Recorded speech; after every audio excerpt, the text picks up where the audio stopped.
My name is Amanda Simmons. I'm 32 years old. And last Saturday morning, I came home from a double shift at the hospital to find a rental moving truck parked in my driveway like it belonged there. My parents were standing on my front lawn. My mom had her arms crossed. My dad had his hands on his hips like someone who had already made up his mind. And my older sister Tiffany was hauling boxes toward my front door. Like she lived there. Like I hadn't spent 10 years working my tail off to buy that house myself. My mother looked me straight in the eyes and said it loud enough for the whole block to hear. Amanda, she has kids. You're by yourself. You don't need all this space. I stood there in my nurse scrubs with my keys in my hand. 14 hours on my feet. And I was so caught off guard I couldn't even speak for a second. But here's the part they didn't see coming. I had cameras. Front door. Back door. Driveway. And those cameras had been recording all week. Stay with me. 'Cause this story is about to go places I still shake my head thinking about. And if you've ever had your family treat your no like it was just the opening offer in a negotiation, hit that subscribe button right now. This one's for you. Let me go back to the beginning. 'Cause you can't make sense of that Saturday morning without knowing what the 10 years before it looked like. I was 22 when I started nursing school at Rutgers University in New Brunswick, New Jersey. No help from my family. No scholarships. Just federal loans and a weekend job at a physical therapy clinic in Somerset County to cover rent. I did my clinical hours at RWJ University Hospital and ate instant noodles more nights than I want to admit. When I finally walked across that graduation stage, I did it alone, because my parents had driven to Atlanta for my sister Tiffany's college graduation that same weekend. She was 3 years behind me in school. They could have split the trips. They didn't.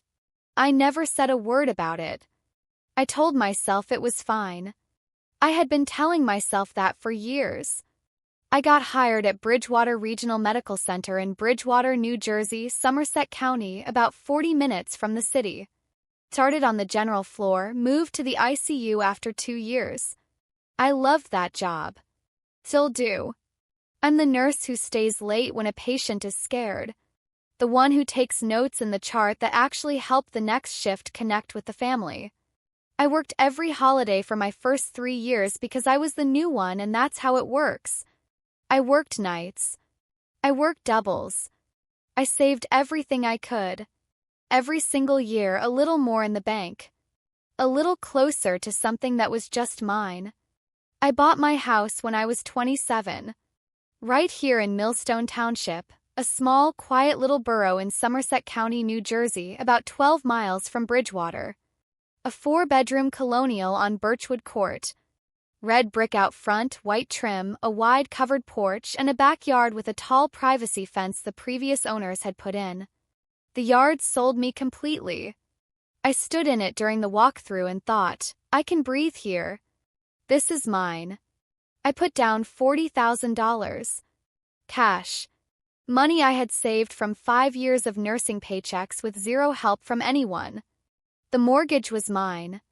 The deed had one name on it, Amanda Marie Simmons. The day I closed, I sat in the parking lot of the title company on Route 206 in Bridgewater and called my mom. My hands were shaking a little, not scared, just happy. That real kind of happy that doesn't happen all that often. Mom, I bought a house. That's nice, honey. And then without stopping to take a breath, she asked if I had talked to Tiffany lately because Tiffany was going through a hard time with her ex, Devin. The ink on my name wasn't even dry yet. I had not moved in a single box. And I was already a footnote in my own phone call.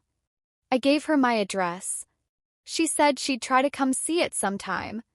That was 5 years ago. My parents have never visited. Not once. Not when I repainted the whole kitchen sage green by myself on a long weekend. Not when I rebuilt the back fence post by post over 3 weekends. Not when I planted a Japanese maple in the front yard that is now almost 9 feet tall.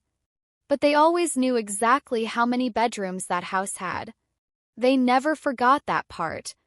Now let me tell you about Tiffany. She is 4 years older than me. Growing up, she was the golden child and I was just kind of there. My parents adored her. She was loud and fun and magnetic, the kind of person who walks into a room and makes everyone forget who else was in it.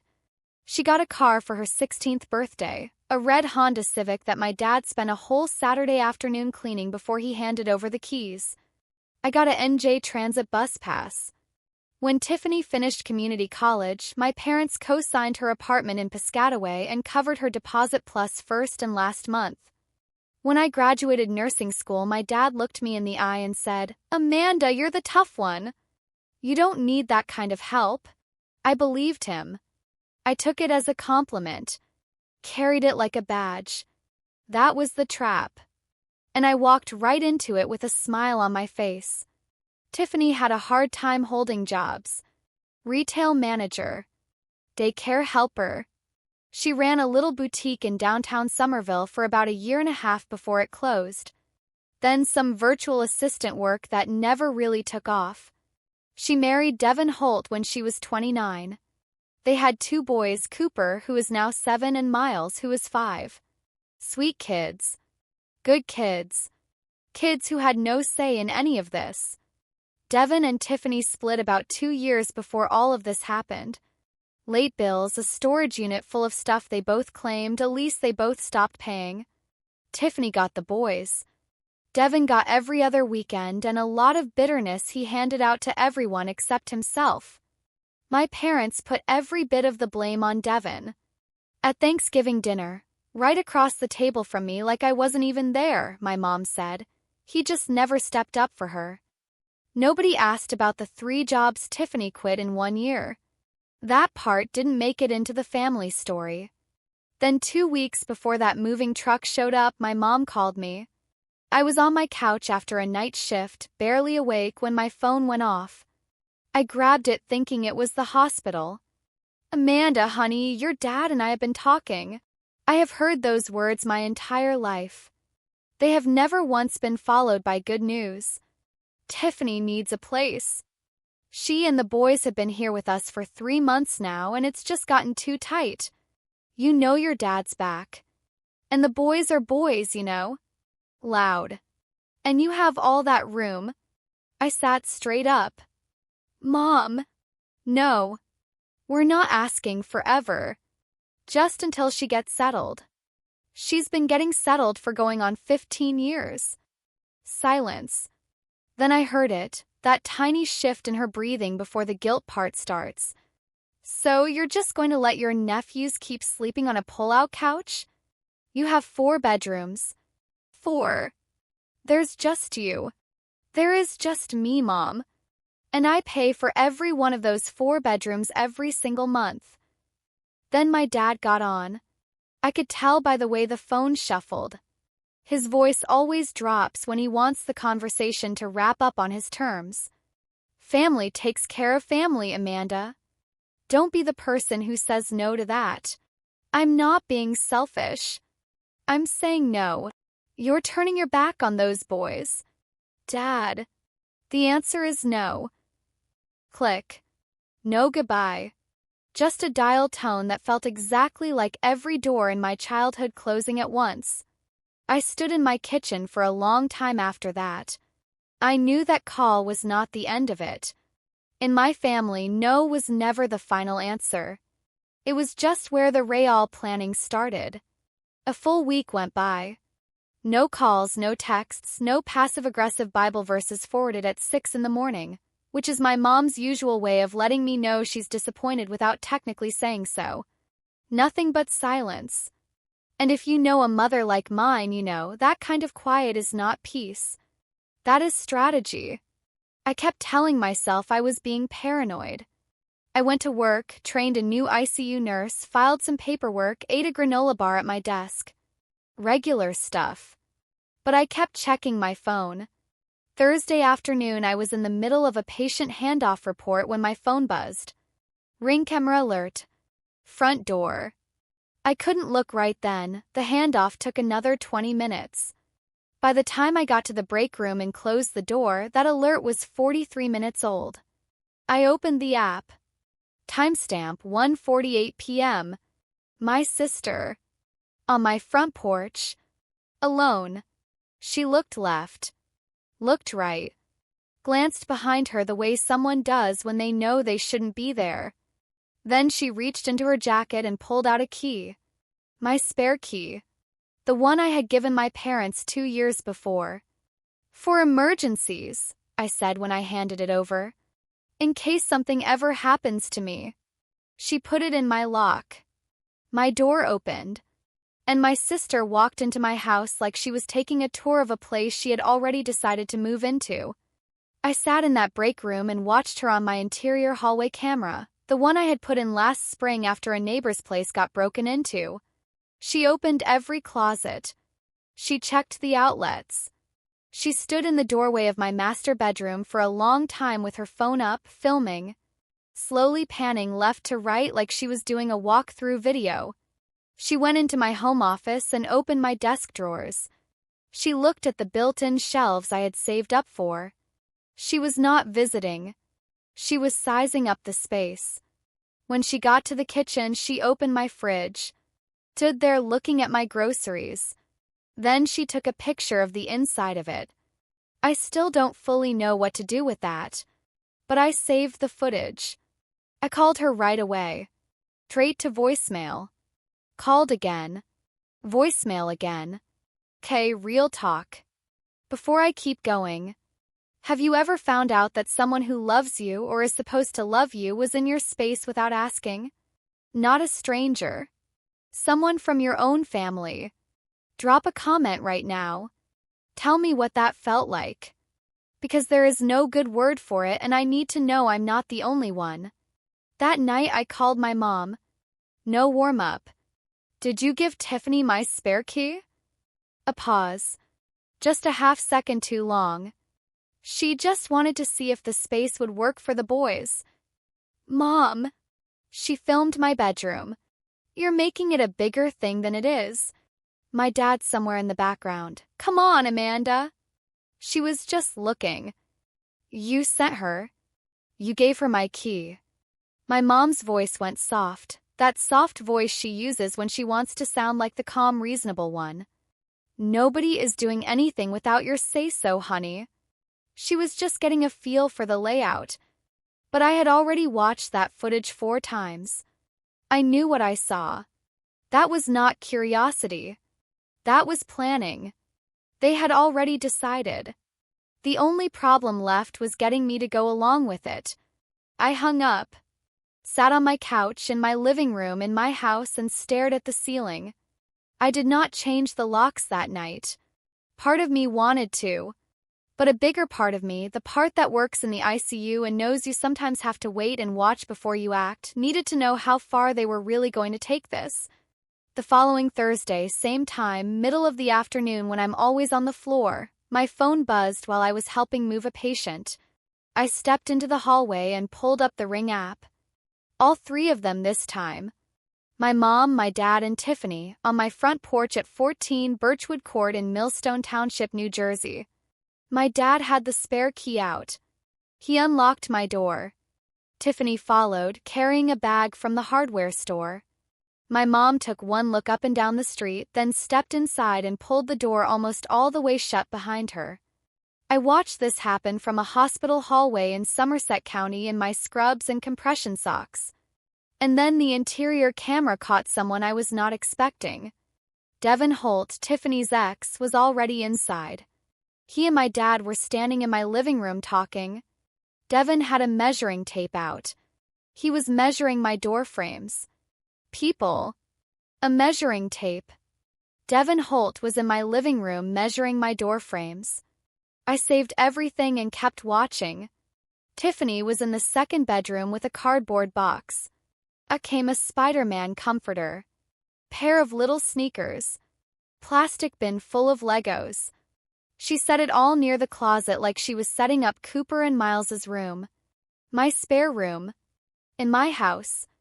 While I was keeping someone alive 45 minutes away. Devin kept measuring. My dad watched and nodded.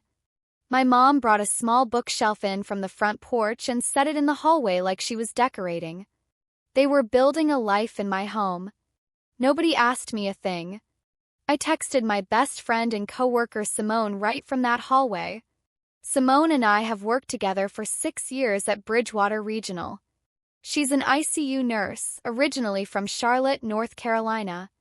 She is sharp as a tack and has absolutely no tolerance for nonsense. "Talk to a lawyer," she texted back. "They're my family." Amanda. Devin had a measuring tape. "I know. Call a lawyer." That evening I walked next door to see my neighbor Barbara Finch.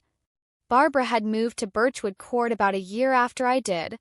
She is 68 years old, keeps the most beautiful little garden on the whole block, and spent 35 years as a real estate and family law attorney out of Princeton, New Jersey. She retired 3 years ago. She still walks and talks like she could cross-examine you at any moment and win. I have always found that comforting. I showed her both clips on my phone. She watched them start to finish without saying a word. Then she looked up over her reading glasses. "Amanda, what you're showing me is unauthorized entry. First visit is trespassing. The second time makes it a pattern. And that new lock Devin put in, that's tampering with your property." "Wait, there's a new lock?" She pointed at the clip. "Watch closely. That bag from the hardware store. He's not putting something up. He's swapping your lock out." I rewound it. She was right. Devin had knelt down at my front door with a screwdriver. I had missed it the first few times. "Change every lock tonight," she said. "Front, back, garage. Save that footage in at least 3 different places. And don't confront them yet. Let them think their plan is still on. If I file a trespass report, it becomes public record. Millstone Township has about 10,000 people. Everybody will know by Tuesday." She looked at me steady. "Honey, your mother has already been talking. You're not the one who made this public." She touched my arm. "Love doesn't come with a key to your front door." I called a locksmith that night, Mike, from a hardware shop on Route 514 in Millstone. When he pulled out the front lock and held it under my porch light, he said, "This isn't original. Somebody put this in recently. Maybe 3 weeks ago." Devin and his measuring tape. Mike replaced everything. 3 new sets of keys, all mine. He asked no extra questions, and I appreciated that. I went into the second bedroom and found Tiffany's cardboard box still sitting there. Spider-Man comforter. Little sneakers. The Legos. I carried it all carefully to the garage and set it on the workbench. I was not mad at Cooper or Miles. They are just little boys who had no idea what the adults around them were doing. I added another camera to cover the back door and one for the full driveway view. Tested every single feed. Then I put on a jacket and sat on my porch in the cold dark with my phone. Played the second clip one more time. Near the very end, right before my mom walked out the front door, she turned to Tiffany in the hallway and said something.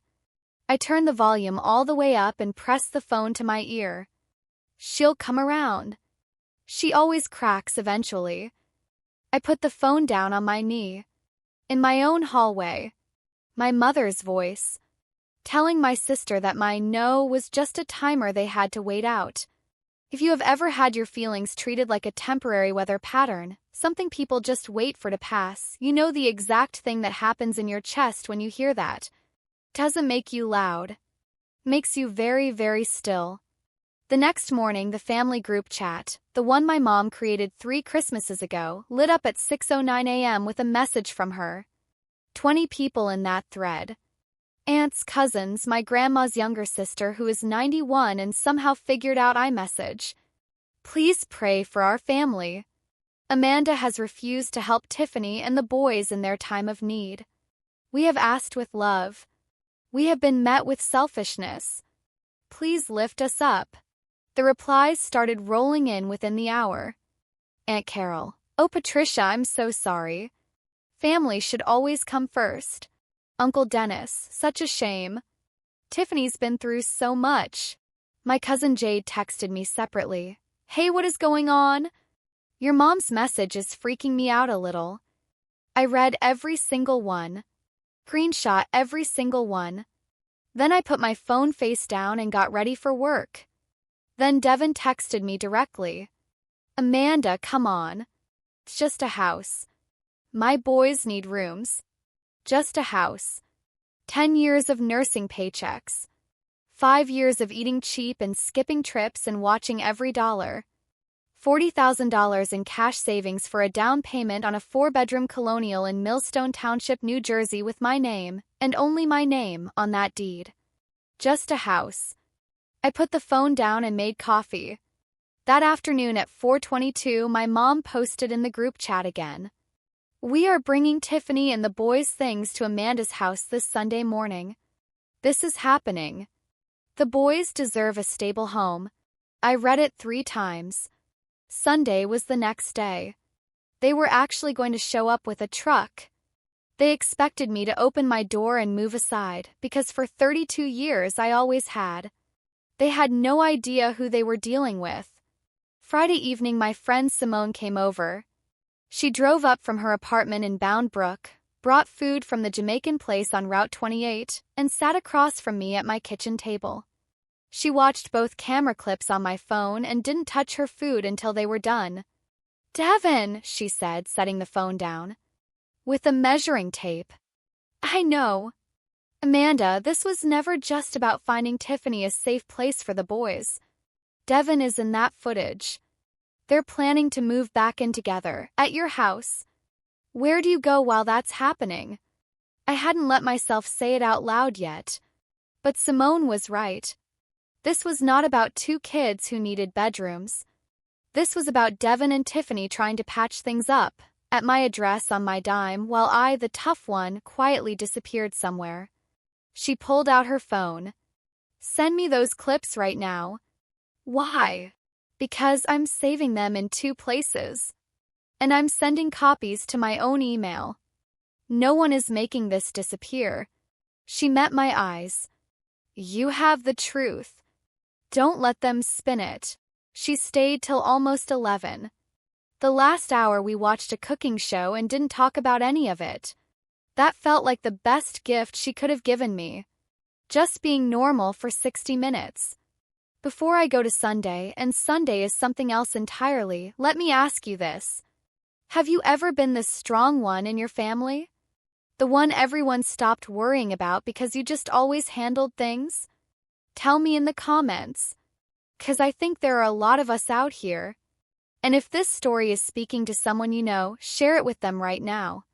Person who needs it won't ask for it. You have to send it to them. Saturday evening I went over to Barbara's. She had tea ready and we sat on her back porch while the November cold settled over Millstone Township and the last few leaves let go. I told her about the group chat post. The moving truck. Devin and the measuring tape. Barbara didn't rush to speak. She stirred her tea for a long moment. My brother tried to take my parents' house back in 2001, she said finally.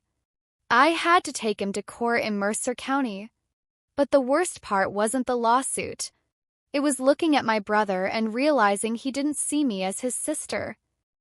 He saw me as the thing standing between him and what he wanted. She looked at me. Does that sound familiar? Sounded like my whole life in one sentence. If they show up tomorrow, she said, you call the police right away. You own that property free and clear. They have no lease, no agreement, no legal right to be there. In New Jersey, what they did, entering without permission, changing the lock, that is criminal trespass. A public trespass filing in a borough this size is going to be the talk of the Dunkin' Donuts on Main Street by Tuesday morning. She tilted her head.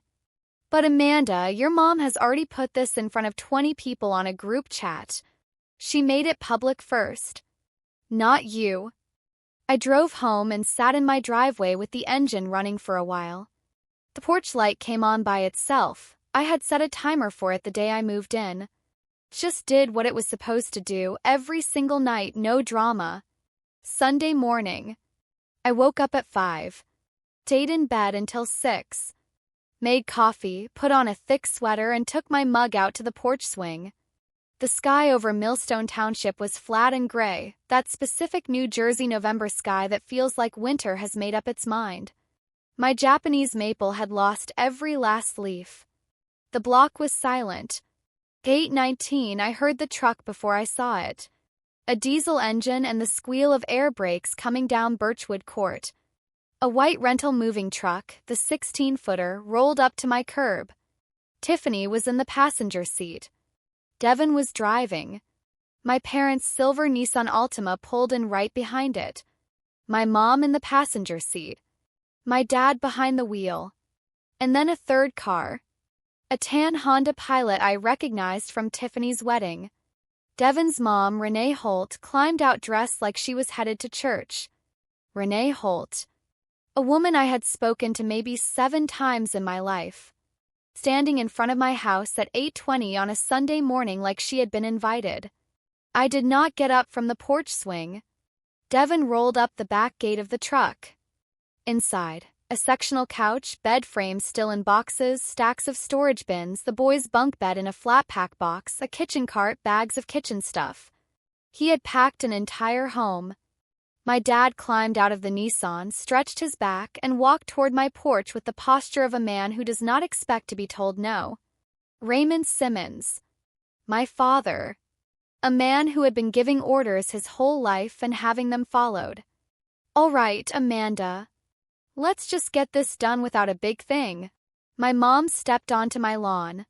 She had that look, patient, pained, already performing for the neighbors she knew were going to notice. Then she turned just slightly, just enough so her voice carried all the way to Barbara's yard and across the street. Amanda, you're alone. Tiffany has children. This house is being wasted on you. Wasted. Not too big for one person. Not more than you need. Wasted. Like my 5 years of mortgage payments, my painted kitchen, my rebuilt fence, my 9-foot Japanese maple, none of it counted. 'Cause I had not filled those bedrooms with children. Down the street, Barbara had come outside. She stood at the far edge of her yard with her arms at her sides. Watching. Renee Holt walked up behind my parents and said pleasantly, like she was at a neighborhood cookout, "We're just here to support the family." She might as well have brought a veggie tray. I set my mug on the porch railing. I stood up. I walked down my 3 porch steps slow and steady and stopped on the front walkway. Not angry. Not shaking. Just present. 6 feet from my own parents on my own property.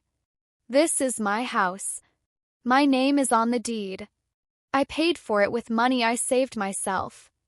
Not one single person standing on my lawn right now put one single dollar toward it. My dad's jaw went tight. Don't talk to us like that. I'm talking to you like a homeowner talking to people who showed up without an invitation. He straightened up. We raced you. Everything you have started with us. This is the least you can do. Tiffany was still standing by the truck with her arms wrapped around herself. She hadn't said anything. She had always been better at letting other people carry her fights for her. Devin put down the box he was holding. Amanda, come on. We're family. Are we? Because family doesn't come into my house with a measuring tape while I'm at work. He froze. His mother's eyes cut over to him fast. My mom tried a new play. She turned toward Barbara's side of the yard and raised her voice just enough. I'm so sorry you have to watch this. My daughter is being very difficult. We're just trying to make sure 2 little boys have a bedroom to sleep in. Barbara from her yard, clear as a bell. Patricia, you stood on this same sidewalk last week and told me that Amanda had agreed to all of this. That she was fine with it. My mom's head turned toward her.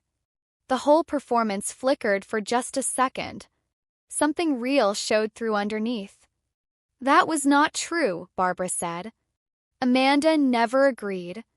I know that because she told me herself. My dad reached into his jacket pocket, pulled out the spare key, walked right past me on my own walkway, and headed for my front door. He put the key in the lock. Nothing. Tried again. Nothing. Devin jogged up with his key, the one that matched the lock he had put in himself. He tried it. Nothing. My dad turned around and looked at me. Amanda, you changed the locks.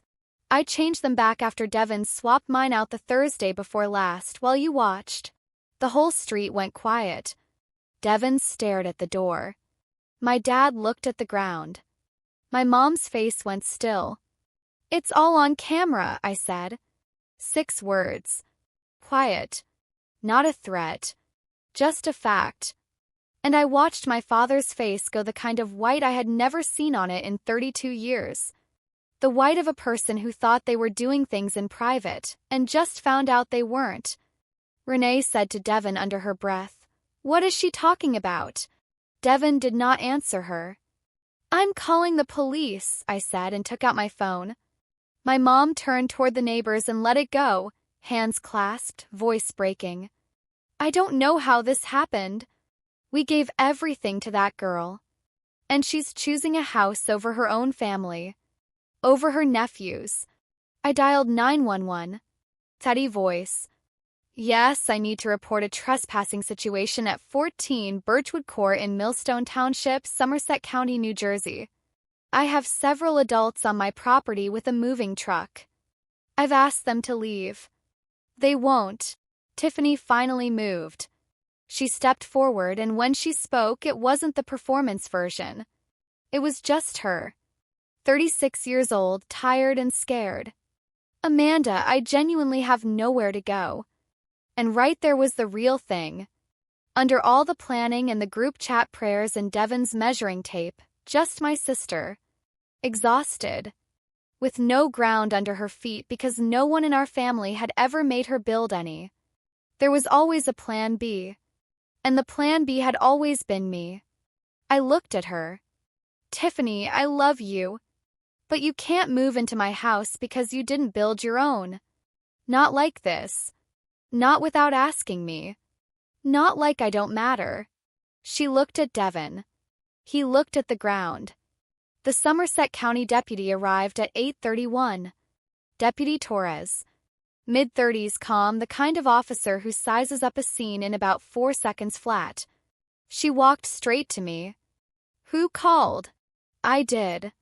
I'm the homeowner." I handed her the folder, my deed, my ID. She checked both. "Sole owner of record?" "Yes." She turned to my dad. "Sir, the homeowner has asked you to leave.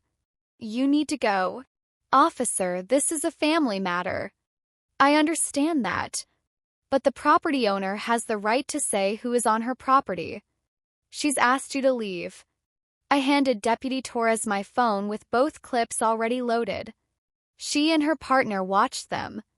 Devin with the measuring tape. My dad unlocking my door with the spare key. Tiffany setting up the kids' things in my spare bedroom. 14 minutes of footage. Every face clear. Every timestamp visible. She looked at Devin. "Sir, is that you in this footage?" Silence. "I want to file a formal trespass warning," I said. "Against all of them. My parents, my sister, and Devin Holt." Renee Holt said something about her son. The second deputy asked her to step back to the sidewalk. Barbara walked to the edge of my yard and spoke to Deputy Torres directly. "I'm a retired real estate and family law attorney licensed in New Jersey. I'll provide a full written statement. That woman there told me personally last week that Amanda had agreed to this arrangement. That statement was false." My mom did not respond. For the first time since all of this started, Patricia Simmons had nothing to say. Aunt Carol, I hadn't even noticed until now, was sitting in her car at the end of my driveway. She had ridden down with my parents. She was watching through her windshield with an expression I can only describe as very, very quiet. Devin got in the truck first. Did not look at me. Did not look at his mother. Just started the engine and stared straight ahead. Renee Holt walked to her car without another word. My mom got into the Nissan and pulled the door so hard the whole car rocked. My dad was the last one on my walkway. He stood there and looked at me.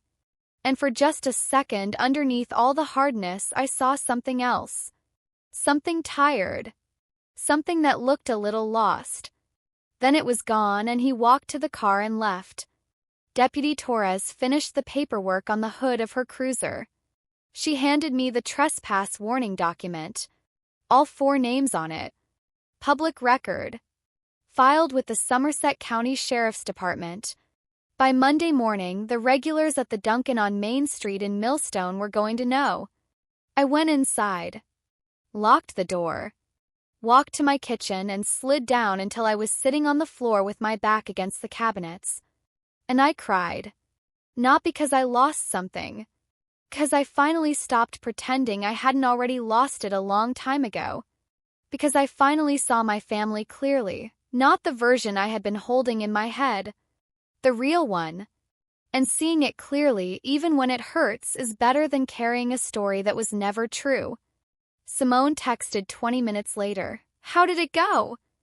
I typed back, it went. She sent a single heart. That was enough. Now, the part nobody was expecting. Because the next morning was my dad's 65th birthday party at the Millstone Township Community Hall. And I almost didn't go. If you are still with me right now, and the fact that you are means a lot, this is where it gets really good. Do not touch that screen. Do not close this video. What happened at that birthday party is the reason I am telling this story. I woke up Monday at 5 in the morning and argued with myself for 2 straight hours. Stay home. Let them tell their version. But here is the thing I knew. If I wasn't in that room, my mom's story would become the only story. And in a community like Millstone Township, the first version people hear tends to be the one that sticks. I got dressed. Nice slacks, a clean blouse, my good boots. I put the deed copy and my phone in my bag. I texted Simone, going to Dad's birthday. Her reply came back in 30 seconds, I'll be there. I didn't ask her to come. She just decided to show up. That is who Simone is. The community hall on Park Street in Millstone Township was already set up when I arrived. Folding tables, paper tablecloths, a big banner across the back wall, Happy 65th Raymond in blue and gold. Sheet cake from the bakery on Main Street. About 40 people. Family, church friends, a few neighbors, people I have known my whole life. The moment I walked through that door, I felt it. The shift in the air. That particular coldness that happens when a room full of people has already been told a story about you. Aunt Carol turned away when she saw me. Uncle Dennis gave me the kind of nod you give someone at a traffic stop. My cousin Jade started walking toward me, then saw Aunt Carol's face and stopped. My mom was at the head table with Tiffany. She wore her good cream-colored cardigan and the gold cross she only puts on when she wants people to remember she is a woman of faith. Tiffany sat next to her. Cooper and Miles were coloring placemats with crayons. Picture of a family in need, a warm moment, an innocent scene. Devin wasn't there. Neither was Renee Holt. That silence told me something. My dad sat at the end of the table and looked like a man who had not slept. I sat at an empty table near the back wall. Paper plate. Nothing on it. I waited. After the opening prayer, my mom stood up. She had a folded piece of paper and a glass of punch. She had done this kind of thing 100 times, church dinners, school events, family gatherings. She knew exactly how to hold a room. I want to thank everyone for coming to celebrate Raymond. 40 years of marriage. 3 beautiful grandchildren. A man who has always put family first. She paused. This year has been hard on us. We have always tried to do right by both our daughters equally. We have always tried to teach them that family comes before everything else. She looked straight at me. Every head in the room followed. But when your own daughter calls the police on you for trying to find a home for her sister's children, that is a kind of pain a mother cannot put into words. The room shifted. A murmur. Aunt Carol pressed a napkin to her eyes. Uncle Dennis shook his head slowly. My mom sat down. My dad put his hand over hers. And I stood up. Chairs scraped the floor. Loud. Every single person in that room looked at me. I walked to the middle of the room, not the front, the middle where everyone could see my face. Happy birthday, Dad. I love you. I mean that. My dad stared at the table. But this room just heard one version of a story. You deserve to hear the whole thing. I reached into my bag and held up the deed copy. I bought my house on Birchwood Court 5 years ago with money I saved myself. My name is the only name on that deed. No one in this family put a single dollar toward it. The room was still. Not polite still, the kind of still that happens when people realize they are in the middle of something bigger than a birthday party. I walked to the AV screen the hall uses for presentations. I had the casting device Simone had made sure was in my bag. The footage came up on the screen. My dad opening my front door with the spare key. Devin kneeling at my door with a screwdriver, swapping out my lock. My mom carrying a bookshelf down my hallway. Tiffany setting up the kids' things in my spare bedroom. 14 minutes. 40 people. Silence so total you could hear the fluorescent lights buzzing. Aunt Carol put down her lemonade. Uncle Dennis's mouth fell open. Cousin Jade's hand went up over her mouth. My dad's face went that white again. The camera doesn't take sides, I said. That's just what happened. My mom tried. You're twisting Olive. Mom! The camera doesn't twist anything. And then Barbara's voice from the back of the room. She had come. I didn't know she was going to be there. I was present on Sunday morning when the police arrived, she said, standing up. I gave a written statement. And Patricia, you told me personally standing on our sidewalk that Amanda had agreed to this arrangement. That she was on board. That was not the truth. Aunt Carol slowly turned to my mom. You told me she agreed. My mom said nothing. You called me on speaker through Devin's phone, Aunt Carol said, and her voice was climbing now. You told me she was being difficult after she had already said yes. I sent that girl messages. Ugly messages. Because I believed what you told me. My mom's face did something I had never seen it do. It went very, very quiet. Not tears. Not performance. Just caught. Nobody sang happy birthday. Nobody cut the cake. People stood up slowly, said quiet goodbyes, picked up their coats. The sheet cake sat in the center of the table, untouched. Happy 65th Raymond in blue and gold frosting. Still uncut. Pastor from my parents' church walked them to the parking lot. I don't know what he said. I didn't ask. Simone found me near the door. You okay? Not yet, I said. But I will be. The week after was quiet in that way things go quiet after something major breaks open. Not peaceful. Just emptied out. Monday I filed the formal trespass warning at the Somerset County Sheriff's Office in Somerville. All 4 names. Public record. By Tuesday I had run into 3 separate people at the ShopRite on Route 28 who had heard something. Wednesday Aunt Carol called. She was crying before I even said hello. She told me you agreed. She told the whole family you said yes and then backed out. I sent you ugly messages because I took her word for it. I'm so sorry, Amanda. She stayed on the phone for a long time.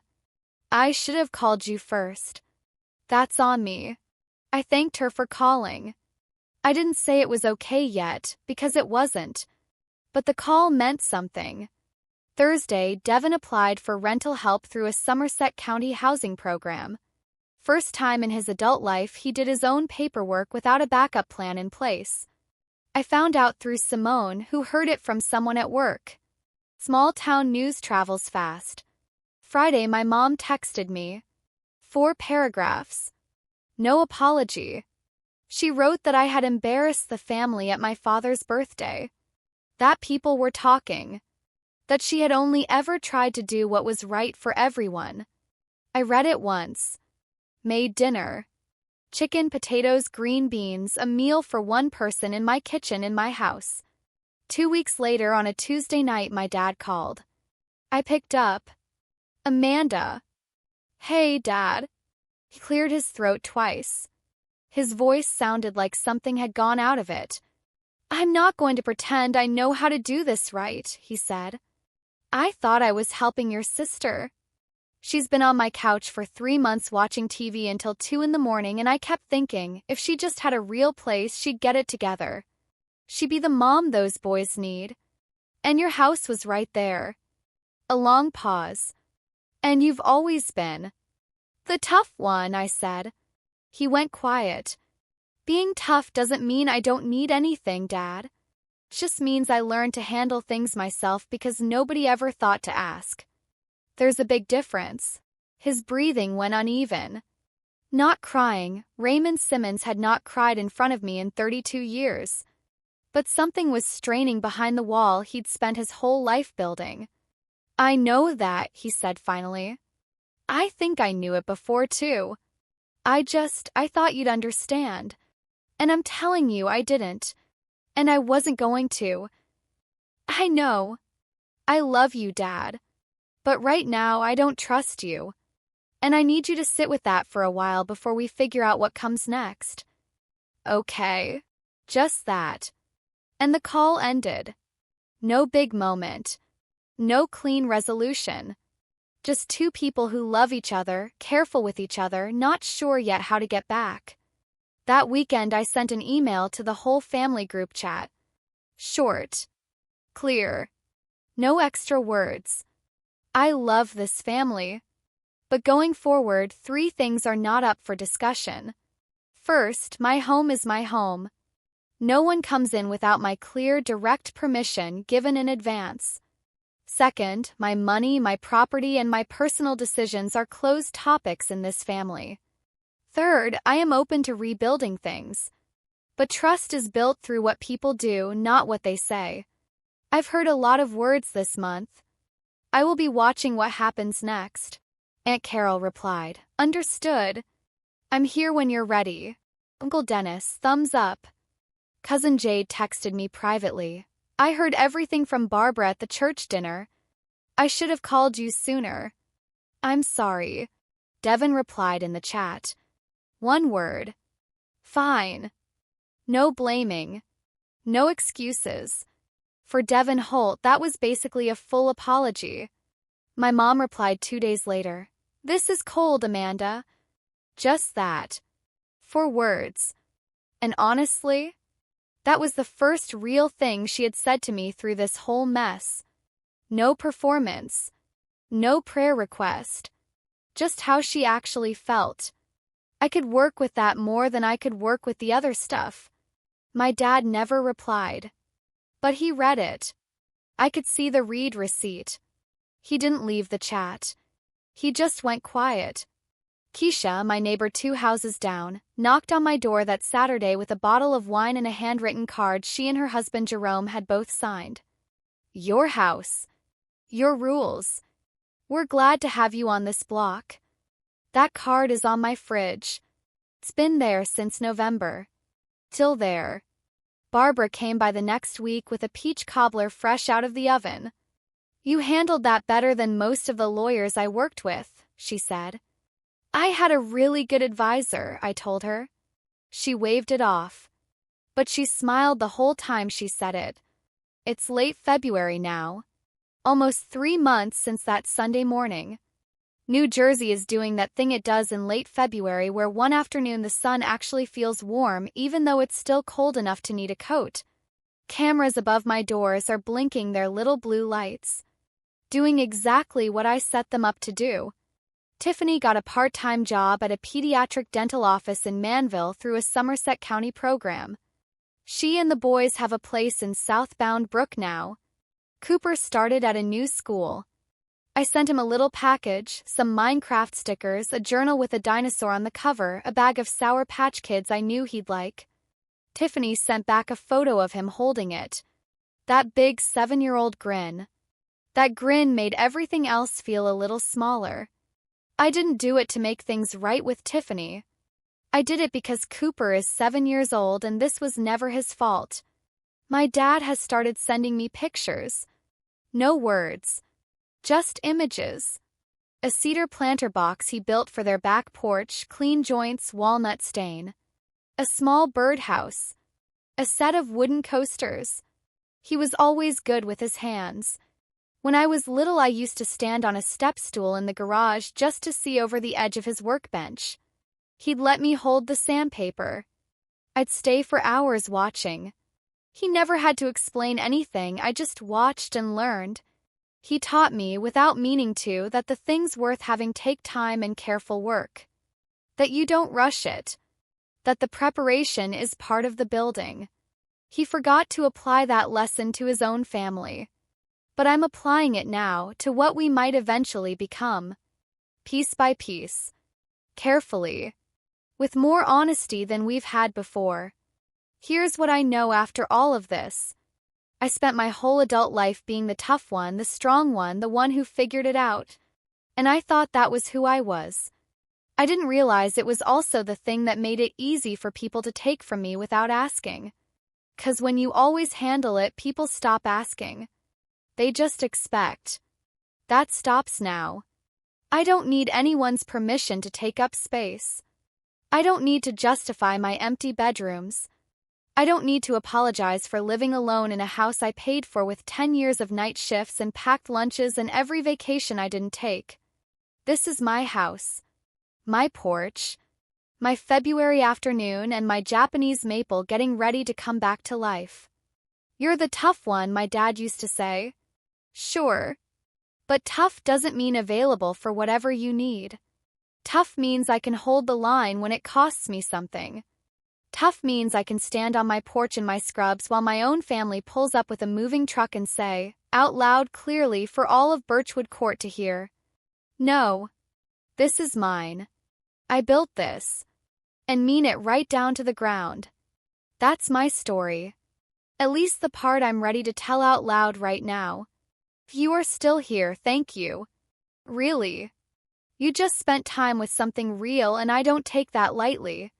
Here's what I'm asking. If this hit you somewhere, if you know this feeling, if you've been the strong one, if someone has ever treated your no like it had an expiration date, hit that subscribe button. Right now. Not for me. For every time you swallowed something you should have said out loud. You're not alone in that. Drop a comment and tell me, what is the one no you wish you had said sooner? I read every comment. Every single one. I will read yours too.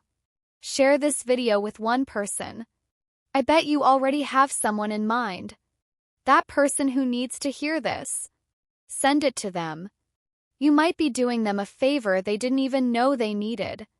And if you want more stories like this one, real ones from real people who chose themselves when no one else was going to, check the description. There's more waiting for you there. Thank you for staying till the end. That means everything.